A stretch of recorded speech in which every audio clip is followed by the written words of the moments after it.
tepat di hadapan Bu Fitri ada mayat Wildan yang sudah berlumuran darah. Bu Fitri merasakan adanya aura negatif sekaligus menyesakkan dari keris yang tertancap di lehernya Wildan.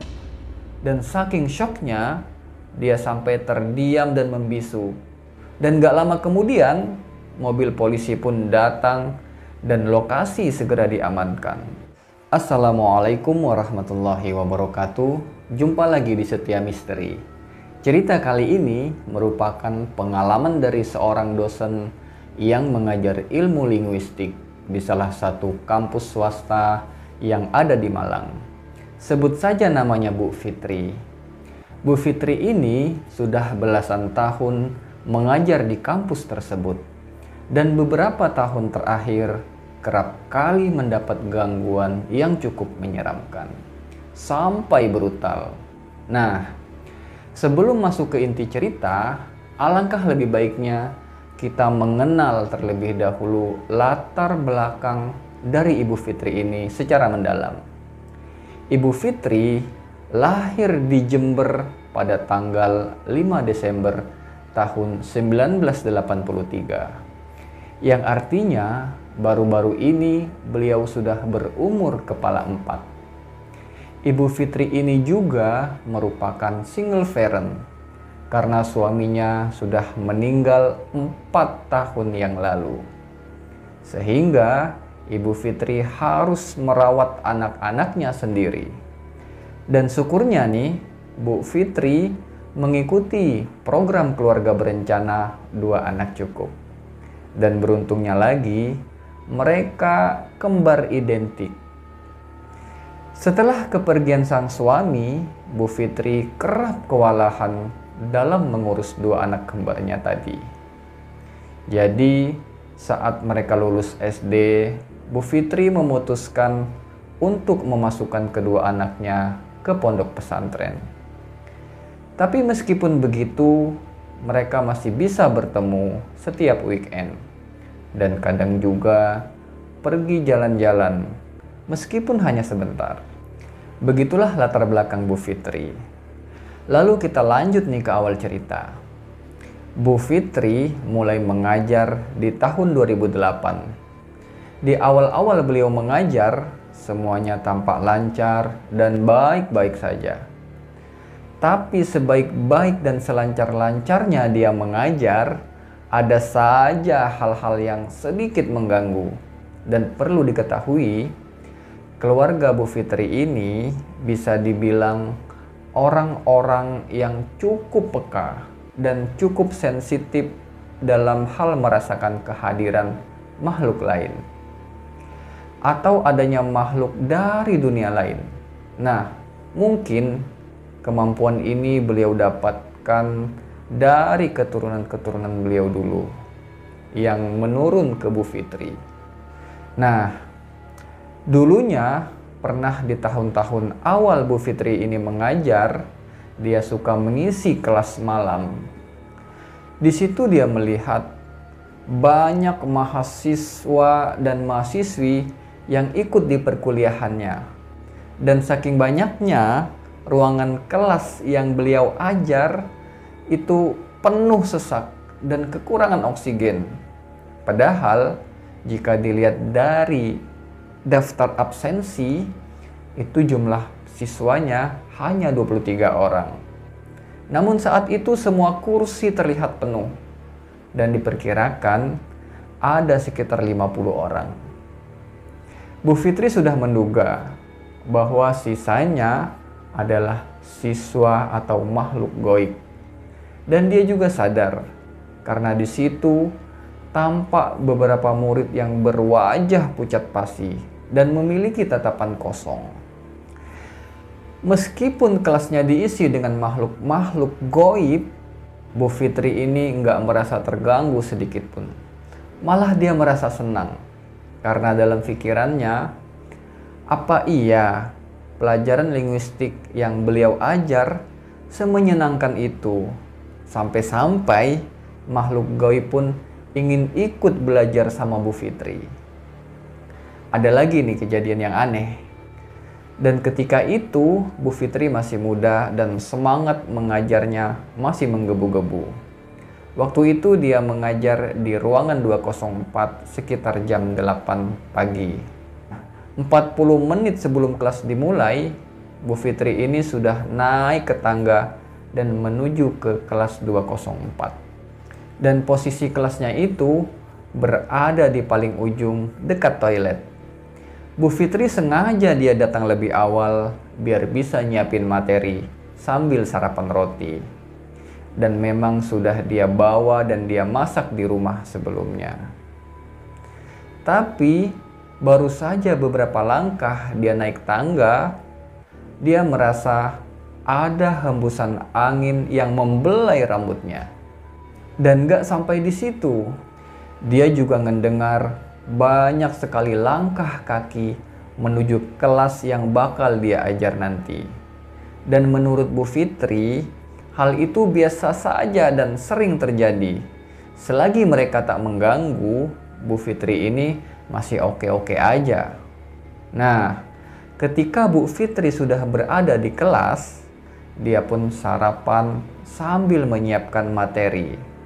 Dan gak terasa, waktu sudah hampir jam 8 pagi. Satu persatu murid pun mulai berdatangan. Namun ada yang aneh nih. Mahasiswa yang datang kali ini banyak banget, kelewatan. Alias lagi-lagi gak sesuai dengan daftar yang ada di absensi. Bu Fitri seakan-akan mengalami dejavu di situ. Dengan kelas malam yang dulu yang pernah dia ajar. Tapi ya sudahlah dalam pikirannya. Mungkin teknik dia mengajar memang sangat disukai oleh murid-murid palsu ini. Lalu selama bertahun-tahun, Bu Fitri ini menjadi dosen yang sangat rajin dan aktif.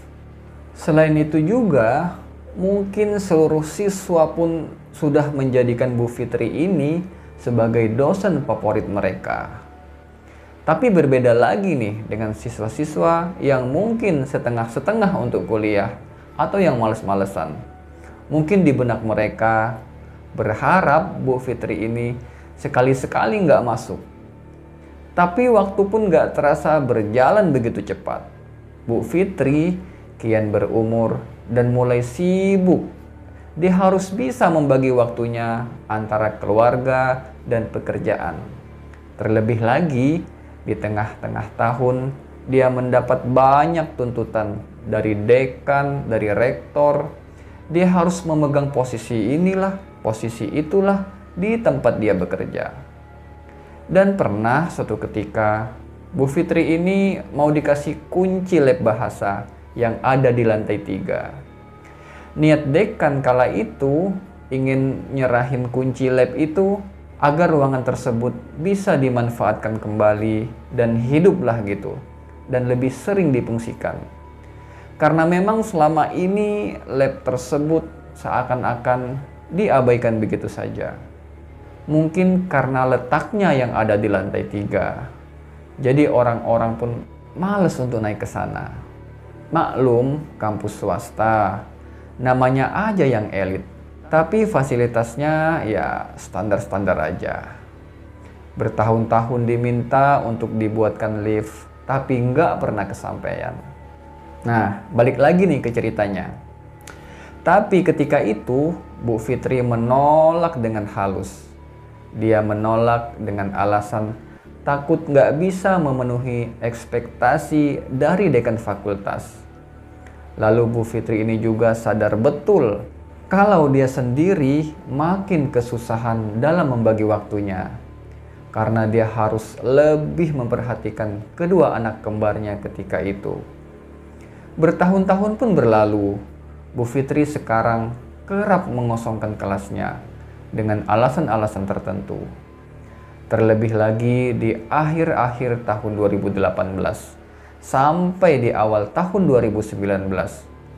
Dia lebih sering mengadakan kelas online atau sekedar memberikan tugas kepada mahasiswa. Hal itu dikarenakan dia harus bolak-balik membawa suaminya berobat ke rumah sakit. Saat itu adalah tahun-tahun terberat bagi Bu Fitri. Berbulan-bulan dia menunggu sang suami untuk sembuh. Namun akhirnya ditinggal pergi juga, tepat di bulan Juni sesaat sebelum Idul Fitri. Oh ya, selama berobat ke rumah sakit, sang suami ini masih kurang jelas penyakitnya. Jadi dokter pun belum bisa memastikan pengobatan yang tepat buat suami Bu Fitri ini. Selain hanya diberikan vitamin-vitamin saja. Sebenarnya paman dari Bu Fitri ini pernah nyaranin untuk dibawa ke orang pintar. Tapi Bu Fitri menolak dengan keras. Karena nggak ada hubungannya antara penyakit yang diderita sang suami sampai harus dibawa ke dukun segala. Setelah kepergian sang suami, Bu Fitri ini sempat mengambil cuti selama 3 minggu dan fokus merawat anak-anaknya yang sebentar lagi mau lulus SD.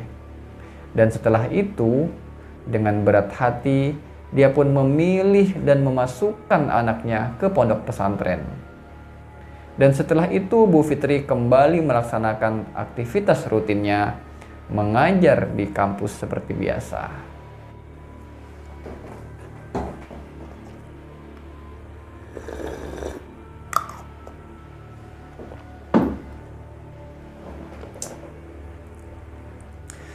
Tapi semenjak kejadian itu dan ditinggal oleh suaminya, Bu Fitri berbeda dengan Bu Fitri sebelumnya. Dia jadi lebih sensitif, lebih pemarah, dan Bu Fitri kerap sekali memarahi mahasiswa yang gak bisa menjawab pertanyaannya. Pernah suatu ketika di akhir-akhir tahun 2019, sebelum ujian akhir, Bu Fitri melakukan tes pengetahuan. Belum dimulai saja, beberapa muridnya sudah keringetan. Mungkin saja mereka takut nggak bisa menjawab dari pertanyaan Bu Fitri ini. Linda, coba jelaskan materi kemarin tentang fonologi, tanya Bu Fitri. Lalu mahasiswi itu pun menjawab, seingat saya, fonologi adalah ilmu bahasa yang mempelajari tentang tingkah laku bunyi di bahasa tersebut dan bersifat abstrak. Jawab Linda dengan lugas dan berseri-seri. Maklum saja, Linda ini memang tipikal anak yang suka dengan dunia linguistik dan dia adalah salah satu mahasiswi baru yang juga dia mengidolakan Bu Fitri. Tapi masih jadi pertanyaan, kenapa Linda ini sampai sesuka itu dengan dosen killer sekelas Bu Fitri? Mengingat Linda ini memang belum tahu karakter Bu Fitri sebelum dan saat ini, yang memang sosok Bu Fitri ini berbeda jauh saat ini. Bagus, kata Bu Fitri. Jawabanmu itu benar, persis seperti yang saya ajarkan kemarin. Pokoknya kali ini Ibu bakal tanya-tanya kalian, ucap Bu Fitri dengan nada yang serius dan sedikit mengancam. Jangan nunggu ditunjuk dulu baru buka-buka catatan. Lanjut Bu Fitri lagi.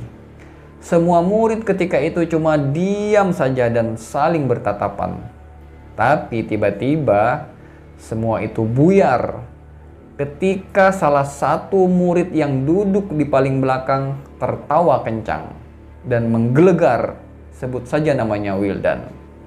Wildan ini adalah salah satu mahasiswa abadi yang ada di kelas Bu Fitri. Karena dia selalu mengulang kelas dan nilainya tidak mencukupi untuk mengambil SKS yang sama di semester selanjutnya.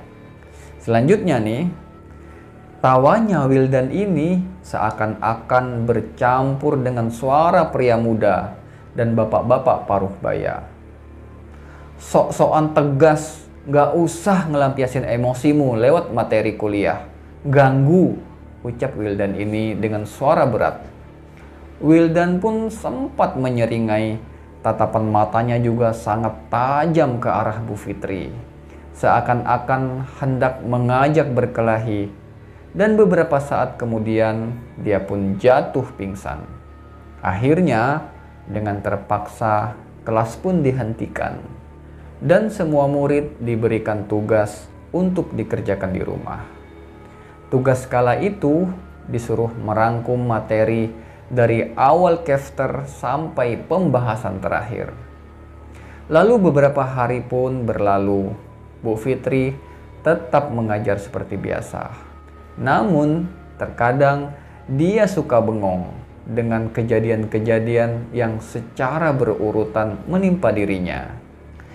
Dia merasa di umurnya yang sekarang sangat banyak cobaan buruk yang dia alami.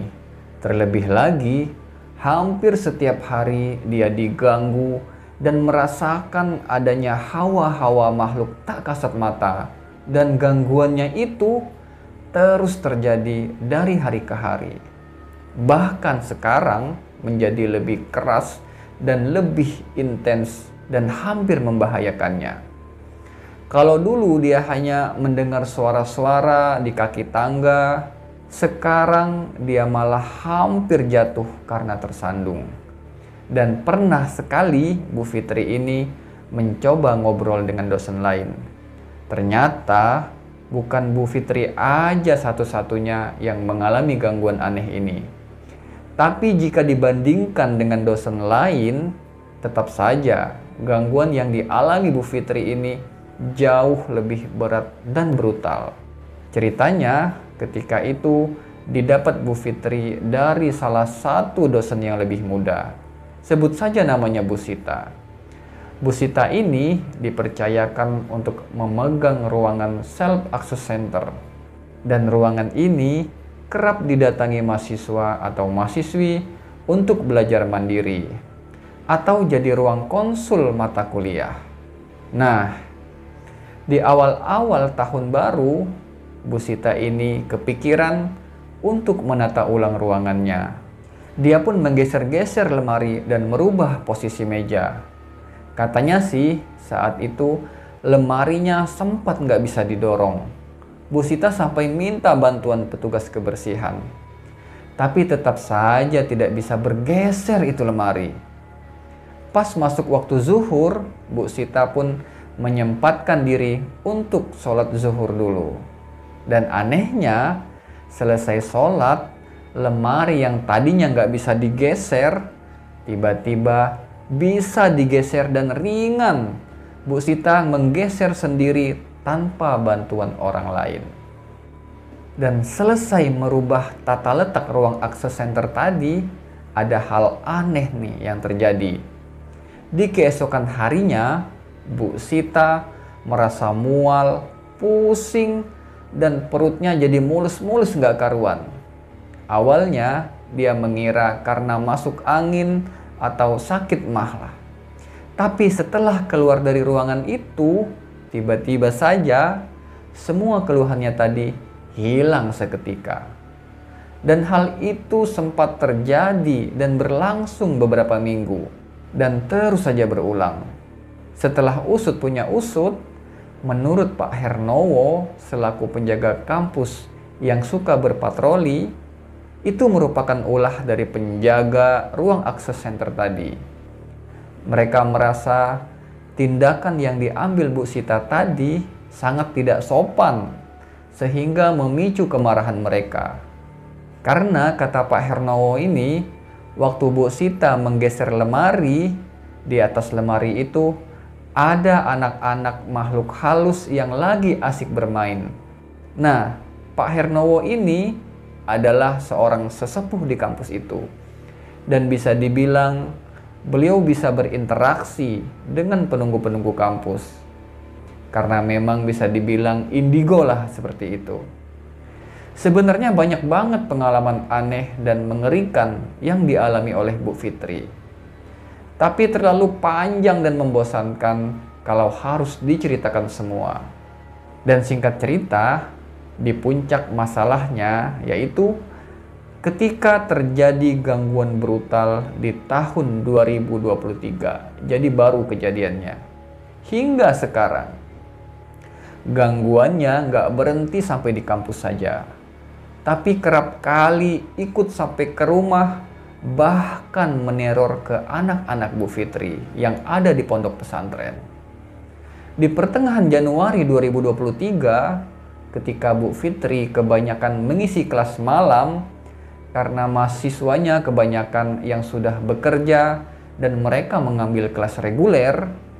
Jadi ketika itu, setelah selesai melaksanakan sholat maghrib, Bu Fitri pun bergegas berangkat ke kampus menggunakan sepeda motor.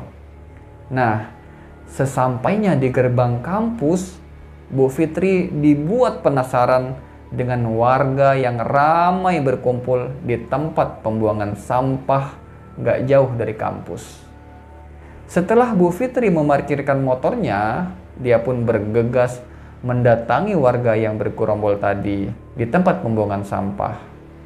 Tapi nampaknya warga seperti memperhatikan hal lain. Setiba di tempat itu, alangkah terkejutnya Bu Fitri saat dia berhasil menyusup di celah-celah gerombolan warga tadi. Matanya terbelalak dan napasnya gak karuan. Karena tepat di hadapan Bu Fitri ada mayat Wildan yang sudah berlumuran darah dengan keris berkarat yang tertancap di lehernya. Bu Fitri merasakan adanya aura negatif sekaligus menyesakkan dari keris yang tertancap di lehernya Wildan. Dan saking syoknya, dia sampai terdiam dan membisu. Dan gak lama kemudian, mobil polisi pun datang dan lokasi segera diamankan. Dan ada beberapa warga yang dipanggil oleh kepolisian untuk dijadikan saksi. Dan dari masing-masing saksi tadi memiliki pernyataan yang berbeda-beda. Pertama, datang dari seorang penjual bakso gerobak yang kala itu memang sering berjualan di depan pagar kampus. Sebut saja namanya Pak Ian. Menurut kesaksian Pak Ian, dia melihat Wildan ini tengah lari terbirit-birit dari halaman kampus dan keluar pagar. Seingatnya dia memang melihat Wildan membawa sesuatu di tangannya, tapi nggak tahu apa isinya karena terbungkus koran. Pak Ian mengaku nggak curiga sama sekali di benaknya dengan kelakuan Wildan ini. Mungkin hanya main-main saja dalam pikiran Pak Ian. Lalu kesaksian kedua datang dari remaja yang berbelanja di supermarket dekat kampus itu. Sebut saja namanya Kak Indri. Menurut Kak Indri, dia memang sempat melihat ada seorang pria berlari dan beberapa orang lainnya tengah mengejarnya. Dan orang-orang itu memiliki rambut gimbal dengan jumlah yang banyak seperti gangster. Nah, sesaat sesudah belanja, katanya warga sudah ramai berkumpul. Jadi kejadiannya itu begitu cepat. Dan kesaksian ketiga datang dari temannya Wildan, yaitu namanya Dava. Namun pernyataan Dava ini berbeda dan agak aneh dari yang lain dan membuat bingung semua orang. Sumpah Pak, sumpah, aku udah ngingetin sama Wildan. Ini urusannya berat, ucapnya lagi dengan kesegukan. Matanya terpancar kesedihan dan ketakutan. Polisi yang bertugas pun dibuat bingung dengan ucapan si Dava ini. Mungkin hanya Dava yang memiliki kesaksian yang berbeda. Nah, selagi petugas mengamankan lokasi kejadian, Dava ditemani oleh Bu Fitri. Sebenarnya Bu Fitri ini penasaran dengan apa yang diungkapkan Dava. Tapi dia mencoba untuk memendamnya dan lebih memilih menenangkan si Dava. Dan gak terasa nih, sudah mau sejam mereka di sana. Dan lagi-lagi, kelas kali ini hanya diberikan tugas. Oke Sobat Misteri, sampai di sini dulu ceritanya di part 1 ini. Dan buat kalian yang masih penasaran bagaimana kelanjutannya dan apa sebenarnya yang terjadi, lalu siapa dalang dibalik semua peristiwa itu, ikuti kisah akhirnya di part 2. Saya tunggu kalian di sana. Semoga kalian terhibur. Saya Andy Setia undur diri. Assalamualaikum warahmatullahi wabarakatuh.